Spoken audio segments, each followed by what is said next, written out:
अस्सलामुअलैकुम नाजरीन हजरात, चैनल को अभी सब्सक्राइब नहीं किया है तो चैनल को सब्सक्राइब कर लीजिए। साथ में बेल आइकन ज़रूर दबा दीजिए ताकि आने वाली वीडियो की नोटिफिकेशन आपको मिलती रहे। सल्लल्लाहु ताला अलैहि वसल्लम के प्यारे दीवानों, रहमत आलम नूर मुजस्सम सल्लल्लाहु ताला अलैहि वसल्लम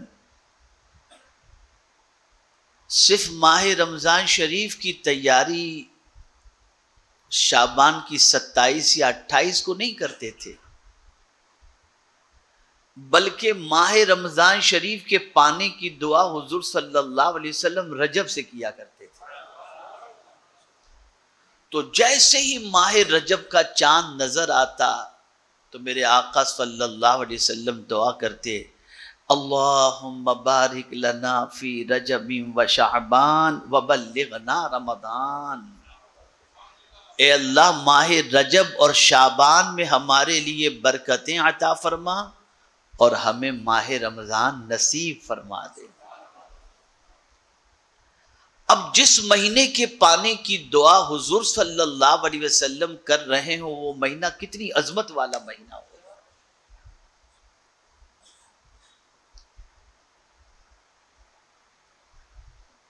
कुरान मुकद्दस का अगर मुताला किया जाए तो अल्लाह अज़्ज़ व जल्ल इरशाद फरमाता है, इन्ना इद्दतश शुहूर इंदल्लाहि 12 शहरन फी किताबिल्लाह यौम खलक़स समावाति वल अर्द। बेशक आसमान और जमीन की तख्लीक जब से हुई तब से लेकर अल्लाह ताला ने महीनों के एतबार से 12 महीने ही मुकर्रर फरमाए।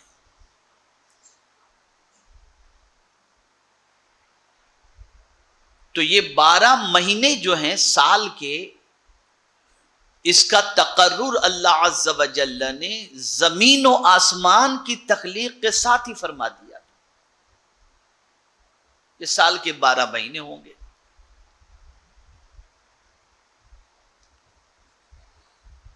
बहुत सारे मुसलमान ऐसे हैं जिनको जनवरी से दिसंबर तो याद है, लेकिन माह मुहर्रम से माह दिलहज्जा तक के पूरे इस्लामी 12 महीनों के नाम भी याद नहीं होंगे।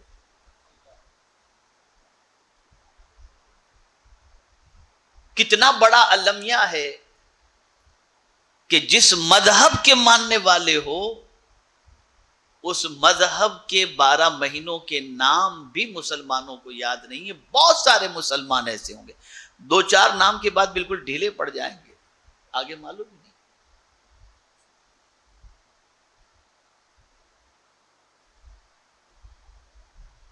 लेकिन किसी महीने का सराहत के साथ नाम कुरान मुकद्दस में मज़कूर नहीं है। माह मुहर्रम, लफ्ज मुहर्रम का तस्करा माह के एतबार से कुरान शरीफ में नहीं है। माह सफर, सफर के महीने का नाम कुरान में मज़कूर नहीं है नाम के एतबार से। लेकिन माह रमज़ान ऐसा मुबारक महीना है जिसका नाम अल्लाह ने अपनी किताब में जाहिर फरमा दिया और फरमाया, शहरु रमज़ान अल्लज़ी उन्ज़िल फ़ीहिल कुरआन।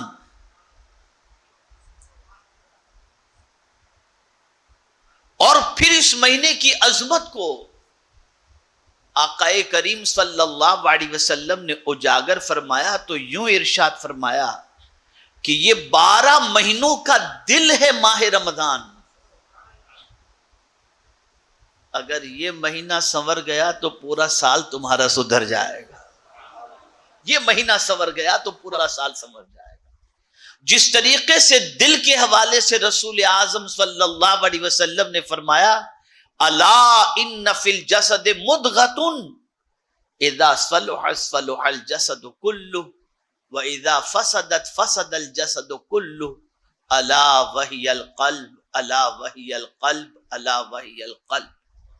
आगाह हो जाओ, जिस्म में गोश्त का एक टुकड़ा है, अगर वो दुरुस्त रहा तो पूरा जिस्म दुरुस्त रहेगा, अगर वो खराब हुआ तो पूरा जिस्म खराब हो जाएगा।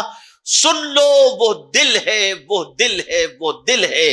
यानी अगर दिल संवर गया तो पूरा वजूद संवर जाएगा, और दिल बिगड़ गया तो पूरा वजूद बिगड़ जाएगा।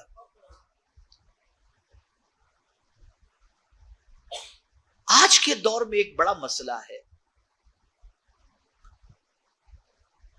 कि बहुत सारी नेमतें अल्लाह की ऐसी हैं जिन नेमतों को मुसलमान माज अल्लाह अपने लिए जहमत समझता है, उन नेमतों को जहमत समझता है। आपको समझाता हूं मैं, और आप तस्लीम करेंगे कि बात आपकी सही है।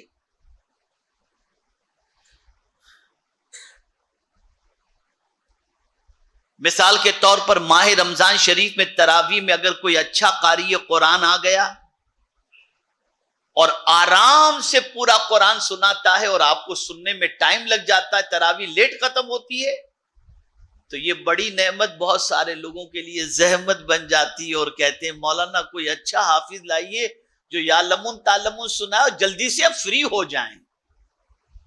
क्या ये सच नहीं है? जवाब दीजिए आप मेरे सवाल का, है ना?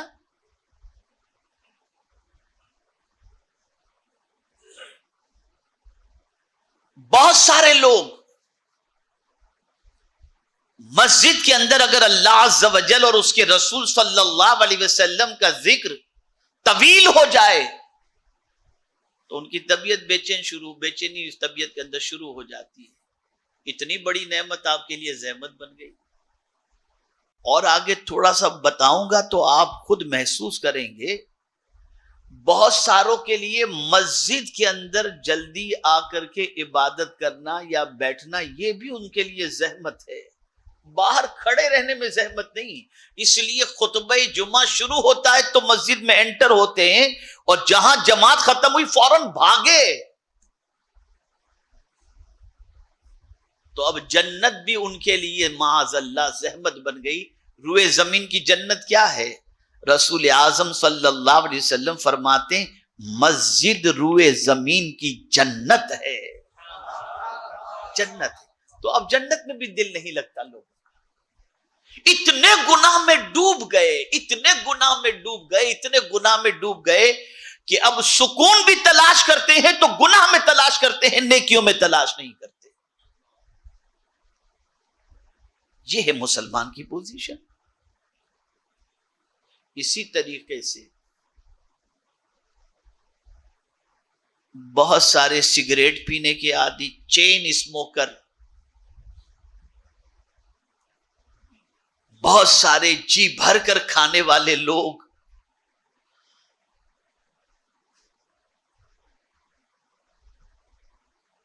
बहुत सारे चाय के रसिए, बहुत सारे गुटखे और पान के शौकीन, जैसे ही माह रमजान करीब आता है ना, टेंशन बढ़ जाती है। यार 1 महीने तक भूखा रहना पड़ेगा, 1 महीने तक प्यासा रहना पड़ेगा। बताइए, है ना सही बात? और बहुत सारे तो ऐसे भी हैं जो माह रमजान में छुप करके खाना चाहते, भाई मुझसे नहीं होता, देखिए मुफ्ती साहब ने फतवा दे दिया, मेरी शुगर का मसला है, मेरा ये मसला है, मेरा पता नहीं क्या क्या बहाने बना करके कुछ लोग तो हिम्मत हार भी जाते, रोजे रखते भी नहीं। हाँ, डॉक्टर अगर कह दे तो उसकी बात मानी जाएगी, लेकिन हुजूर फरमा दे तो उनकी बातों पर तवज्जो नहीं होती।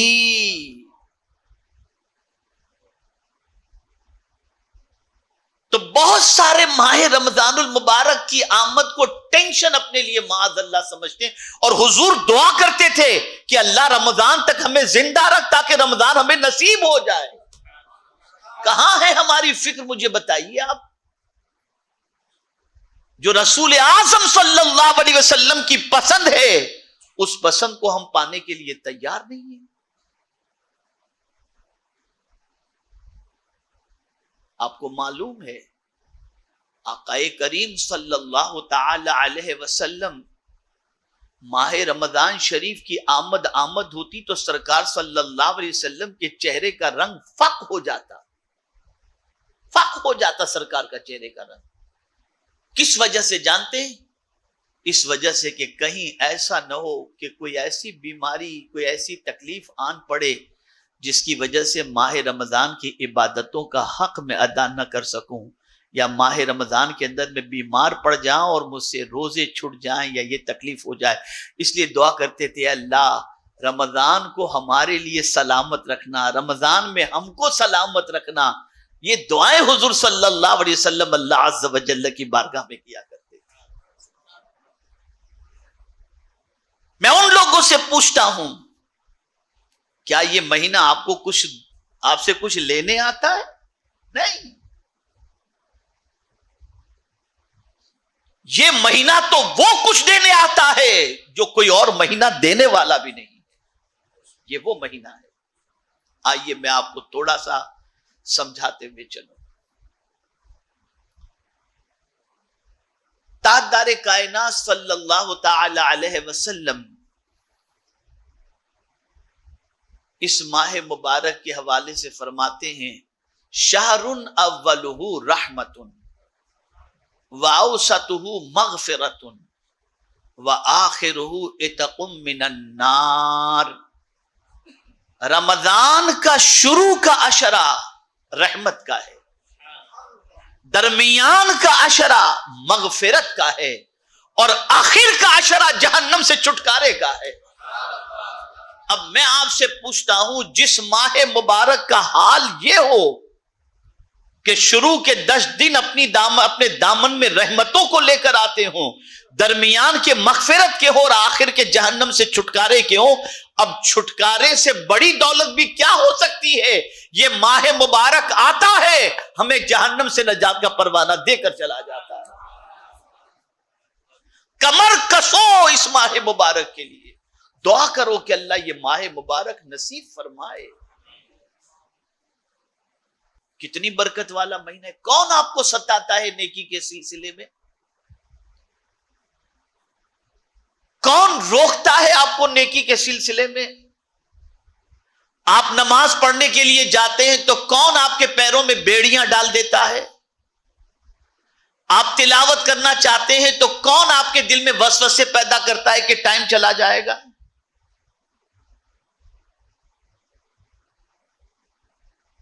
कौन गुनाहों की तरफ आपको खींचता है? शैतान। लेकिन मेरे आका सल्लल्लाहु अलैहि वसल्लम फरमाते हैं, परवरदिगार शैतान को ही कैद कर देता है। माह रमजान में शैतान को ही कैद कर देता है, इसलिए कि मेरे बंदे, जिस रसूल ने जिस माह मुबारक को पाने की दुआ फरमाई, उस माह मुबारक में तुम जी भर करके इबादत कर सको, इसलिए मैं शैतान को कैद कर देता हूं ताकि तुम्हें कोई वरगलाए ही नहीं और तुम अपना टाइम इबादत में गुजारो। शैतान कैद कर देता है अल्लाह, ताकि तुम्हें कोई मिसगाइड न करे, कोई तुम्हें परेशान न करे। और मैं एक बड़ी पते की बात अर्ज करता हूं, बहुत पते की बात। हर हमारी सुबह जो होती है और हर सुबह का आगाज जो हमारा होता है, ये जरूरी नहीं कि अल्लाह की इताअत के साथ होता हो। मौलाना तवज्जो चाहूंगा, बहुत इल्मी नुक्ता अर्ज कर रहा हूं। हर सुबह जो हमारी होती है, ये जरूरी नहीं कि अल्लाह की इताअत के साथ होती हो, लेकिन खुदा की कसम माह रमजान की हर सुबह ऐसी होती है जो अल्लाह की फरमा बरदारी के साथ होती है। कि बंदा सुबह उठता है तो फज्र की अजान से पहले पहले वो रोजे की नियत करके अल्लाह की इताअत में अपनी सुबह करता हुआ नजर आता है। ये वाहिद माह रमजान है जिसमें आपकी सुबह का आगाज ही अल्लाह की फरमा बरदारी से होता है। कोई क्या जाने माह रमजान की अजमत को और माह रमजान की बरकतों को।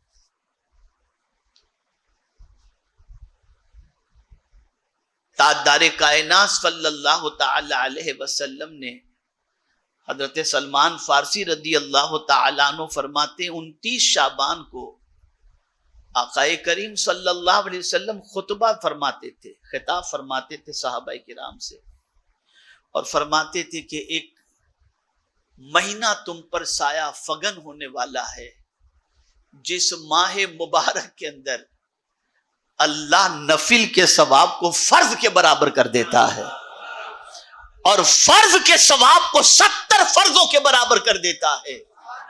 और उस माह मुबारक में एक रात ऐसी आती है जो 1000 महीनों से अफजल है। और फिर सरकार फरमाते वो शहरुन अजीम है। माह रमजान को हुजूर सल्लल्लाहु अलैहि वसल्लम ने क्या फरमाया? शहरुन अजीम, अजमत वाला महीना। अब ये शहर के माने शहर क्यों कहते हैं? महीने को अरबी में शहर कहते हैं।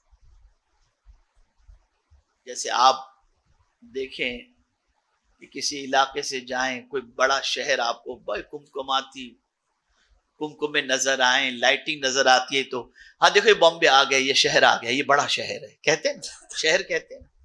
तो महीनों को भी कुरान में शहर कहा जाता है। शहर के मानी क्या होते हैं?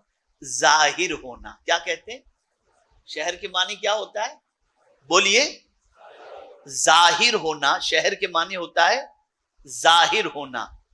तो चांद नजर आता है, महीना जाहिर हो जाता है, इसलिए इसको शहर कहते हैं। ठीक है। तो रसूल आजम सल्लल्लाहु अलैहि वसल्लम ने माह रमजान को फरमाया शहरुन अजीम, यह अजमत वाला महीना है, अजमत वाला महीना। और कितनी अजमत वाला महीना, ये हुजूर ने नहीं फरमाया, बहुत अजमत वाला महीना है।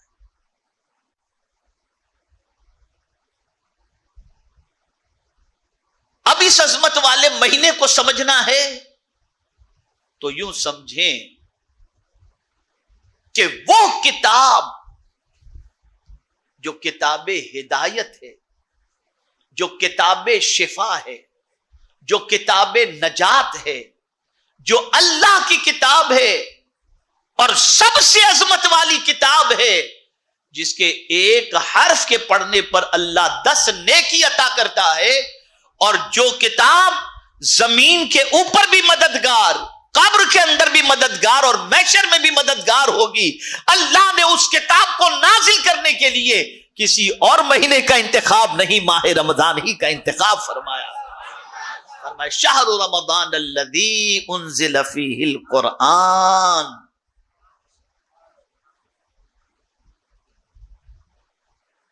तो जिस किताब को आप सीने से लगाते हो, जिस किताब की तिलावत करते हो, जिस किताब का हाफिज अपने बच्चे को बनाते हो, जिस किताब की तफसीर उलमा से सुनते हो, जिस किताब को अपने घर में बरकत के लिए रखते हो, जिस किताब को किसी के मरने के बाद ईसाले सवाब के लिए पढ़ा करते हो, खुदा की कसम उस किताब के नुज़ूल के लिए मेरे करीम ने जिस महीने का इंतखाब फरमाया वो माह रमजान है, वो रमजान का महीना है।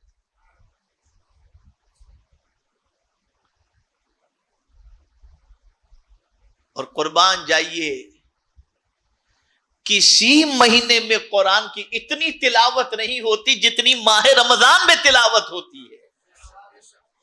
जो साल भर कुरान को नहीं छूता वो भी रमजान शरीफ में कुरान लेकर बैठ जाता है पढ़ने के लिए। अब तो अल्लाह खैर फरमाए, आहिस्ता आहिस्ता बहुत सारे मुसलमान अब कुरान पढ़ना नहीं जानते और न सीखना जरूरी समझते हैं। इतना बड़ा मजमा है, मैं अगर पूछूं कि आप में से कितने लोग कुरान पढ़ना जानते हैं, तो मैं समझता हूं मोर देन 90% लोग अल्लाह की किताब की तिलावत से वाकिफ नहीं होंगे। उनका हाल ये है कि सुबह उठते हैं तो व्हाट्सएप चेक करते हैं, उनका हाल ये है कि सुबह उठते हैं तो अखबार देखते हैं, उनका हाल ये है कि सुबह उठते हैं तो बीड़ी पीते हैं, उनका हाल ये है सुबह उठते हैं तो सिगरेट पीते हैं। अल-इयाज़ु बिल्लाह, ये पोजीशन।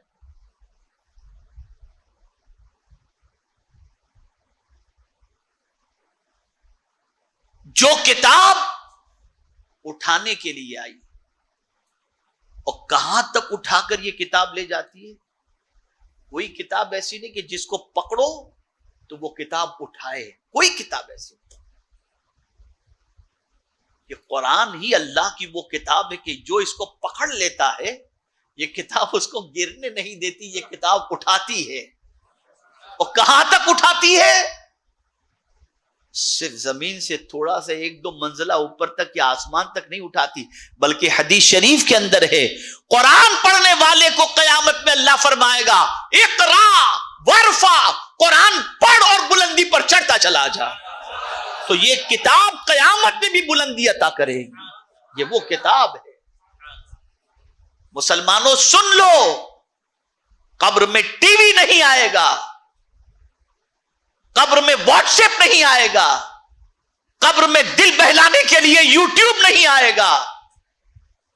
कब्र में अगर तुम्हें कोई राहत अता करेगी कोई चीज, तो खत्म कुरान के बाद हर कुरान खत्म करने वाला जो दुआ का आगाज करता है सबसे पहले इसी से, अल्लाहुम्मा आनिस वहशती फी कब्री, ए अल्लाह इस किताब को मेरे लिए कब्र में मुनिसो गमखार बना दे। जो किताब तुम्हें कब्र के अंदर भी काम आने वाली है, उस किताब से तुम्हारा ताल्लुक कमजोर नहीं बल्कि खत्म हो चुका है।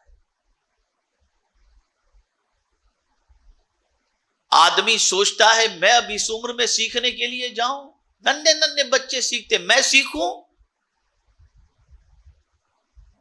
तो मैं आपको ये बताऊं कि ज्यादातर कुरान सीखने वाले सहाबा जो है ना, ज्यादातर वो आपको बड़ी उम्र वाले ही मिलेंगे, यानी उम्र 20, 25, 30 गुजारने के बाद। इसलिए कि कुरान का नुज़ूल जब हुआ तो पूरा कुरान तो एक साथ नाजिल नहीं हुआ, थोड़ा थोड़ा नाजिल होता। सरकार के सहाबा को सरकार सुनाते थे, वो याद करते थे और पढ़ते थे। तो इस्लाम कबूल करने वालों की पोजीशन क्या होती? बच्चों में तो सिर्फ हजरत मौला अली करमल्लाहु ताला वजहुल करीम ने सबसे पहले बच्चे में उन्होंने इस्लाम कबूल किया। सिद्दीक अकबर की उम्र क्या थी? हजरत उस्मान गनी की उम्र क्या थी? हजरत अब्दुर्रहमान इब्ने औफ की उम्र क्या थी? इन लोगों ने कब कुरान सीखा? उम्र के एतबार से नहीं, उनकी उम्र ज्यादा थी, उन्होंने कुरान सीखा। पता चला कुरान सीखने के लिए उम्र का मामला नहीं होता। और अगर कोई ये समझे लोग क्या कहेंगे, तो लोग आपकी कब्र में नहीं आएंगे, कुरान आपकी कब्र में आएगा। लोगों से मत शर्माओ, अल्लाह की किताब से अपने रिश्ते को मजबूत करो। ये किताब तुम्हारी कब्र के अंदर तुम्हारा दिल बहलाएगी और तुम्हें सुकून अता करेगी। कोई मददगार बन के कब्र में नहीं आएगा। रहमत आलम नूर मुजस्सम सल्लल्लाहु अलैहि वसल्लम तशरीफ लाएंगे, यकीनन तशरीफ लाएंगे। इसीलिए आला हजरत अजीमुल बरकत इमाम इश्क व मोहब्बत कहते हैं, कब्र में लहराएंगे ताहश्र चश्मे नूर के, जलवा फरमा होगी जब तलात रसूलुल्लाह की। दिल बहलाने वाली चीज कुरान है। तो इस कुरान के नुज़ूल के लिए अल्लाह ने जिस महीने का इंतखाब फरमाया वो कोई और महीना नहीं, सय्यदुश्शुहुर शहर रमदान, माह रमदान का अल्लाह अज़्ज़ व जल्ल ने इंतखाब फरमाया। फिर आप देखिए ना, आपके हाथ में तस्बीह हो तो आप इबादत कर रहे हैं, आप कुरान की तिलावत कर रहे हैं, तब आपके नामे आमाल में इबादत का सवाब लिखा जाता है।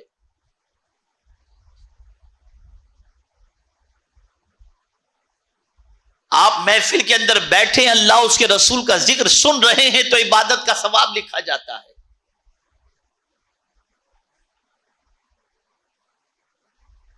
आप अगर तवाफे काबा कर रहे हैं तो आपके नाम आमाल में तवाफे काबा का सवाब लिखा जाता है। आप मैदान अरफात के अंदर एहराम की हालत में वकूफ कर रहे हैं तो हज का सवाब लिखा जाता है। आप मकाम मुज़दलिफा के अंदर मगरिब और इशा की नमाज मिलाकर पढ़ रहे हैं, इबादत का सवाब लिखा जाता है।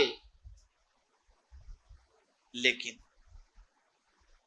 माह रमजान इतना अजमत वाला महीना है कि आप रोजे की हालत में है ना, सो रहे हैं तो इबादत का सवाब लिखा जा रहा है। सो रहे हैं आप, ना आपके हाथ में तस्बीह है, ना आप तिलावत कर रहे हैं, ना आप जिक्र व अस्कार कर रहे हैं, कुछ भी नहीं कर रहे, सो रहे हैं, आराम से मस्त सो रहे हैं।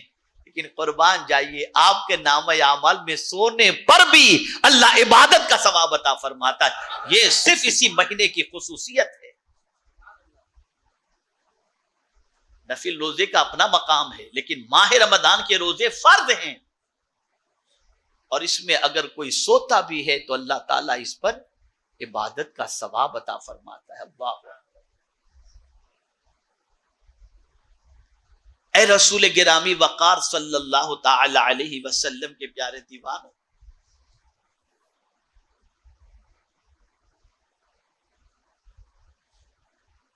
इसी तरीके से आप देखें, ताजदार कायनात सल्लल्लाहु अलैहि वसल्लम ने इस माह मुबारक को जहां शहरुन अजीम फरमाया, वहीं पर इस माह मुबारक का नाम रसूल आजम सल्लल्लाहु अलैहि वसल्लम ने शहरुल मुवासात फरमाया, गमखारी का महीना। यह गमखारी का महीना है। अल्लाह अकबर, अल्लाह अकबर। वो लोग जो साल भर बखील नजर आते हैं, उनका भी थोड़ा सा हाथ माह रमजान में खुल जाता है कि चलो कुछ इफ्तारी में 2-4 खजूर ही भेज दो, थोड़ा सा तो करने की कोशिश करते हैं। लोग गरीबों में खाना भिजवाते हैं, राशन भिजवाते हैं, ज़कात तकसीम करते हैं, माल लुटाते हैं। कुछ तो ऐसे होते हैं जिनको इफ्तार करने में मजा नहीं आता, इफ्तार कराने में मजा आता है। ऐसे भी लोग, ऐसों की कमी नहीं है, ऐसों की कमी नहीं। ये गमखारी का जज्बा कहां से आया? 11 महीने क्यों नहीं होता? रमजान में ये दिल कैसे बन जाता है? तो जिस महीने को हुजूर ने फरमा दिया गमखारी का महीना, अल्लाह इंसान के दिल में ये कैफियत खुद पैदा फरमा देता है और बंदा ये काम करने पर तैयार हो जाया करता है। ये गमखारी का महीना है। और बास तो बेपारी के एतबार से सोचते हैं कि नफिल का सवाब फर्ज के बराबर, फर्ज का सवाब 70 फर्जों के, तो ज़कात भी हम रमजान ही में बांटेंगे ताकि सवाब ज्यादा मिले। तो यहां मैं समझा दूं, ज़कात के लिए शरीयत की यह कैद नहीं कि रमजान टू रमजान, आपके माल पर साल गुजरा, आप पर ज़कात वाजिब। और मैं यहां पर अर्ज कर दूं, सवाब देना ये मेरे रब के कब्जे कुदरत में है, कितना देना उसके इख्तियार में है, ठीक है ना। आप ये कोशिश करो कि सिर्फ रमजान शरीफ ही के अंदर सवाब बढ़ाने की नीयत से नहीं, आप रमजान से पहले भी अपनी ज़कात निकाल करके गरीबों के घर में राशन भर दो, ताकि वो रमजान में रोजा करे तो आपके लिए हाथ उठाकर दुआएं किया करे, अच्छा खाए तो आपके लिए दुआएं किया करे। और यहां एक बात मैं खास तौर पर अर्ज कर दूं, 4 मकामात ऐसे हैं जहां पर बंदा अपनी दौलत को खर्च करे तो उस दौलत का अल्लाह अज़्ज़ व जल क़यामत में न सवाल पूछेगा न उसका हिसाब लेगा। 4 मकामात। आदमी अपनी बीवी बच्चों के पीछे खर्च करे, हलाल की कमाई का, इसराफ की बात नहीं कर रहा हूं, जो खर्च वो अपने बच्चों की, बीवी बच्चों की जरूरियात के एतबार से करता है, उनकी खुशी के एतबार से करता है, इसका कयामत में कोई हिसाब किताब नहीं लिया जाए। ऐसे ही अगर कोई अपने मां बाप के पीछे खर्च करता है तो कोई हिसाब किताब नहीं लिया जाएगा। और ऐसे ही कोई सहरी के लिए खर्च करता है, नहीं पूछा जाएगा, इफ्तार के लिए खर्च करता है, नहीं पूछा जाएगा। ये 4 मकामात ऐसे हैं, इस पर खर्च करो, कयामत में तुमसे कोई सवाल ही नहीं होगा, कोई सवाल नहीं।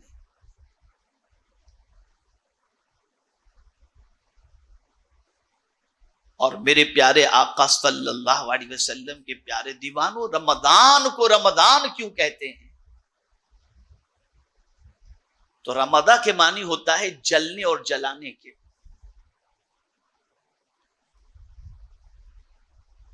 तो आप देखते हैं अब इसको मैं समझाऊंगा तो आप समझेंगे अच्छी तरीके से। ठंडी के मौसम में भी रमजान का महीना आता है। बहुत सारे ममालिक जहाँ ठंडी के मौसम में आते हैं, यहाँ भी कभी कभी जो है 10 साल के बाद रमजान माह रमजानुल मुबारक ठंडी के मौसम में आ गया तो आपको कोई गर्मी नहीं लगती। लेकिन मामला ये नहीं है।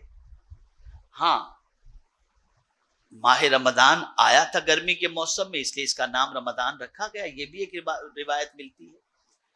लेकिन मामला ये है कि रमजान के मानी होता है जलने के। तो रोजेदार जब रोजा रखता है ना तो अंदर से उसका जिगर जलता है। क्या होता है? बोलिए। जिगर क्या होता है? बोलिए। जलता है अंदर, जिगर अंदर जलता है। और जब ये जिगर जलता है वो गुनाहों को जला देता है, वो गुनाहों को जला देता है। इसीलिए तो इफ्तार के वक्त जल्दी जल्दी शरबत और पानी की फिक्र रहती है कि इससे ठंडक पहुंचे। आदमी जल्दी से पानी लाओ, 2-4 गिलास एक साथ में पी लिया, शरबत लाओ पी लिया, तो अंदर जलन हो रही होती है और ये जिगर का जलना तुम्हारे गुनाहों को मिटा देता है, गुनाहों को जला देती है चीज। तो ऐ रसूल आजम सल्लल्लाहु ताला अलैहि वसल्लम के दीवानों, बहुत अजीम महीना साया फगर होने वाला है। अल्लाह से दुआ करो कि यह महीना नसीब हो और इस महीने में अल्लाह हमको सलामत रखे ताकि इबादत अच्छी तरीके से हम कर सकें। एक और हदीस आकाए करीम सल्लल्लाहु अलैहि वसल्लम ने बयान फरमाई, मन साम रमजान ईमानम व एहतिसाबन गफिर लहू मा तक़द्दम मिन ज़ंबी औ कमा क़ाल। जिसने माह रमजान के रोजे रखे ईमान के साथ और एहतिसाब के साथ, अल्लाह उसके पिछले गुनाहों को माफ फरमा देता है। अब ईमान और एहतिसाब से क्या मतलब है? तो ईमान और एहतिसाब से मतलब यह है कि रोजा रखने वाला बंदा जबान की भी हिफाजत कर रहा है, पेट की भी हिफाजत कर रहा है, निगाह की भी हिफाजत कर रहा है, कान की भी हिफाजत कर रहा है, हाथ की भी हिफाजत कर रहा है, पैर की भी हिफाजत कर रहा है, और पूरी तकेदारी के साथ कि मैं सिर्फ 3 बातों पर अल्लाह का इरशाद जो है उस पर अमल नहीं करूंगा, बल्कि पूरे वजूद पर अल्लाह अज़्ज़ा व जल्ल की इताअत के हुक्म को नाफिज करके मैं अमल करूंगा, तो फिर ऐसे बंदे के अगले गुनाहों को अल्लाह माफ फरमा देता है, पिछले गुनाहों को अल्लाह माफ फरमा देता है।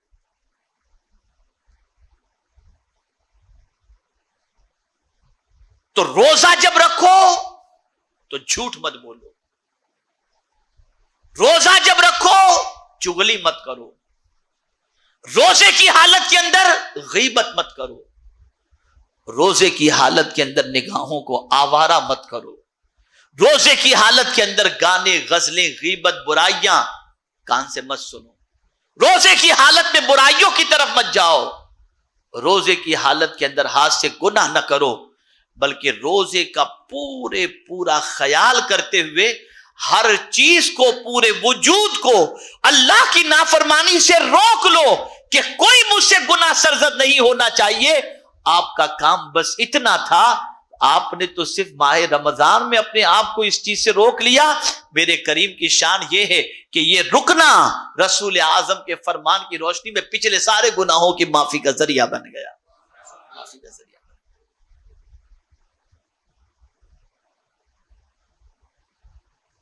इसी तरीके से कयाम के बारे में, जो हम तरावी पढ़ते हैं या रात में उठ करके रमजान मुबारक के अंदर आदमी नफिल वगैरह पढ़ता है, तो उसके हवाले से भी रसूल आजम सल्लल्लाहु अलैहि वसल्लम ने फरमाया, मन काम रमजान ईमानन व एहतिसाबन गुफिर लहू मा तक़द्दम मिन ज़ंबिही औ कमा क़ाल। जिसने माह रमजान में क़याम किया ईमान और एहतिसाब के साथ, अल्लाह उसके पिछले गुनाहों को सब माफ फरमा देता है। तो तरावी को अपने लिए बोझ न समझो।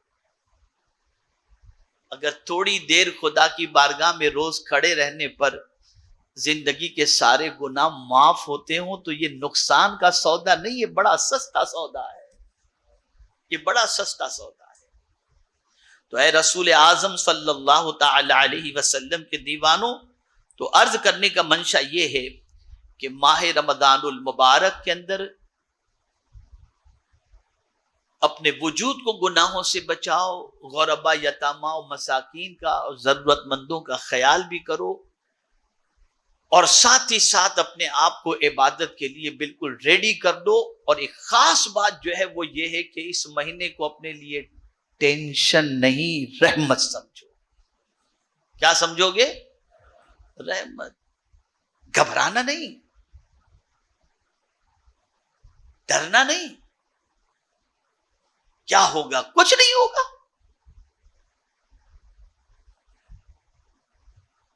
आप जरा रोजा रखकर तो देखें। बहुत सारे लोग सोचते हैं रोजा रखूंगा तो कमजोर हो जाऊंगा, बीमार हो जाऊंगा। खुदा की कसम हुजूर फरमाते रोजा रखो सेहतमंद हो जाओगे। सरकार फरमाते रोजा रखो सेहतमंद हो जाओगे। बहुत ज्यादा खाना ही बीमारी का सबब है, कम खाना बीमारी का सबब नहीं होता है। ज्यादा खाना बीमारी का सबब है। मेरे पास वक्त की इतनी गुंजाइश भी नहीं, और मैं न एक तकरीर इतनी लंबी करता हूं कि आदमी के लिए बर्डन हो जाए और बोझ हो जाए, और बहुत ज्यादा हो जाए कि कौन सी चीज याद रखें और कौन सी चीज भूल जाएं। मैं चाहता हूं मुख्तसर गुफ्तगू हो लेकिन समझ में आए। लेकिन अब जो है मैं आपको करना क्या है, माह रमजान शरीफ के हवाले से कुछ खास बातें हैं। चूंकि आज शायद ये लाइव भी रिले हो रहा है और बहुत सारे लोग पूरी दुनिया में शायद सुनते भी होंगे या रिकॉर्ड हो रहा है। और मैंने आज ही से माह रमजान के इस्तकबाल के हवाले से, चूंकि मौलाना मुश्ताक नजमी साहब ने मुझसे फरमाया था कि इस्तकबाल माह रमजान पर गुफ्तगू हो, तो मैं इस पर थोड़ी सी गुफ्तगू, ताकि इसका फायदा दुनिया के दूसरे मुल्कों के लोगों को भी नसीब हो जाए। तो अब देखिए, जो शख्स माह रमदानुल मुबारक का चांद देखकर हम्दो सना बजा लाए और 7 मरतबा सूरह फातिहा पढ़ ले, तो उसे महीना भर आंखों की हर किस्म की तकलीफ से अल्लाह महफूज रखेगा। तो चांद देखकर 7 मरतबा क्या पढ़ना है? सूरह फातिहा। हजरत अली करमल्लाहु ताला वजहुल करीम से मरवी है कि रसूल आजम सल्लल्लाहु अलैहि वसल्लम इरशाद फरमाते हैं, जब तुम महीने के आगाज पर चांद देखो तो ये दुआ पढ़ लिया करो, अल्हम्दुलिल्लाहिल्लज़ी खलक़का व क़द्दर लका मनाज़िल व जअलका आयतुल लिल आलमीन। तो अल्लाह ताला फरिश्तों में इजहार फख्र फरमाएगा और कहेगा, मेरे फरिश्तों गवाह रहो, मैंने अपने इस बंदे को दोज़ख से आजाद कर दिया। मेरे प्यारे आका सल्लल्लाहु ताला अलैहि वसल्लम के प्यारे दीवानों, किताबुल बरकत में हजरत मसऊदी रहमतुल्लाह ताला अलैह से मरवी है कि जो माह रमदानुल मुबारक की पहली रात सूरह फतह पढ़ता है, वो साल भर हर किस्म की आफात और बलियात से महफूज रहता है। मेरे प्यारे आका सल्लल्लाहु ताला अलैहि वसल्लम के प्यारे दीवानों, मौला अली करमल्लाहु ताला वजहुल करीम फरमाते हैं कि अगर अल्लाह ताला को उम्मते मुहम्मदिया को अजाब से दोचार करना होता तो उसे माह रमजान और सूरह इखलास न देता। मौला ने ये 2 नेमतें इसीलिए अता फरमाई ताकि हुजूर की उम्मत को बख्श दिया जाए।